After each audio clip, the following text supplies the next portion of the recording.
kakapasok lamang po ng balita na may natagpuang bangkay sa eskwelahan ng SEPNAS.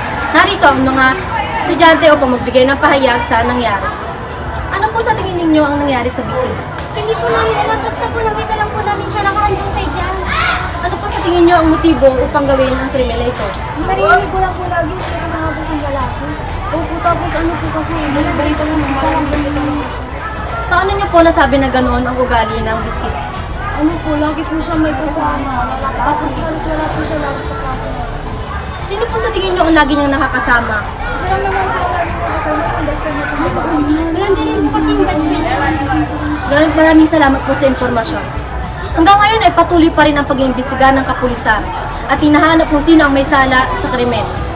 Ako po si Camille Borja, nagbabalita sa ASMO News.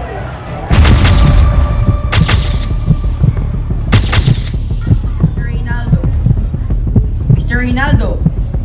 Mr. Rinaldo! Ay, ano po yun? Mr. Rinaldo, huwag na tayo magpaligoy-ligoy pa.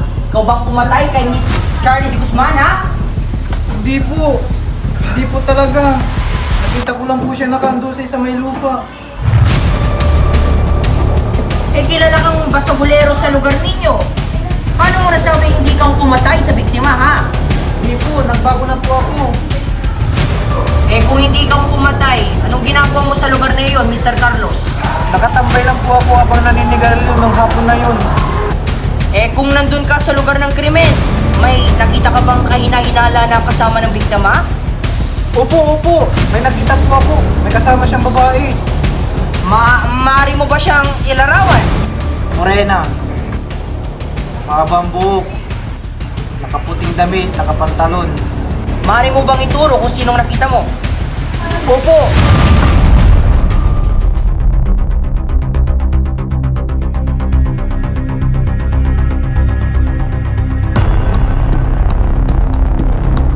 Tao po, andito po ba si James Zacarias? Inimbitang po namin sa aming presinto upang magbigay ng pahayag sa kaso ni Charlie de Guzman.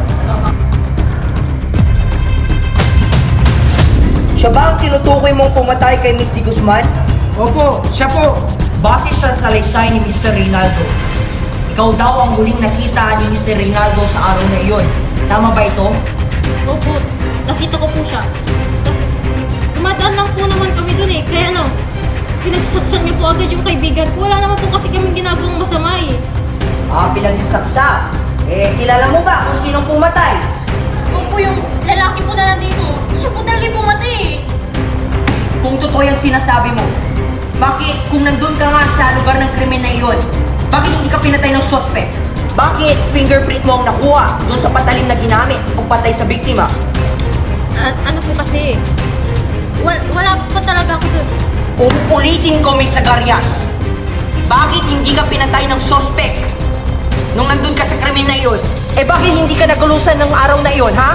Bakit lahat ng ebidensya, ikaw lang ang tinuturo? Ikaw ba ang pumatay? Oo, ako ang pumatay! Bakit ba? Bakit? Bakit siya na lang laging bida tuwing kasama niya ako? Siya lang laging pinapansin? Bakit siya lang yung gusto ng mga tao na maging kaibigan? Ano bang mali sa akin? Miss Zacarias, alam mo bang mali ang ginawa mo? Hindi sapat na dahilan na meron ka upang kumitil ng isang buhay. At dahil sa krimen na gawa mo, maaari kang makulong ng habang buhay. At dahil umamin ka sa mga nagawa mo, binibigyan kita ng karapatan upang kumuha ng abogado na maaring magrepresenta sa iyo at magtatanggol sa iyo sa husgado.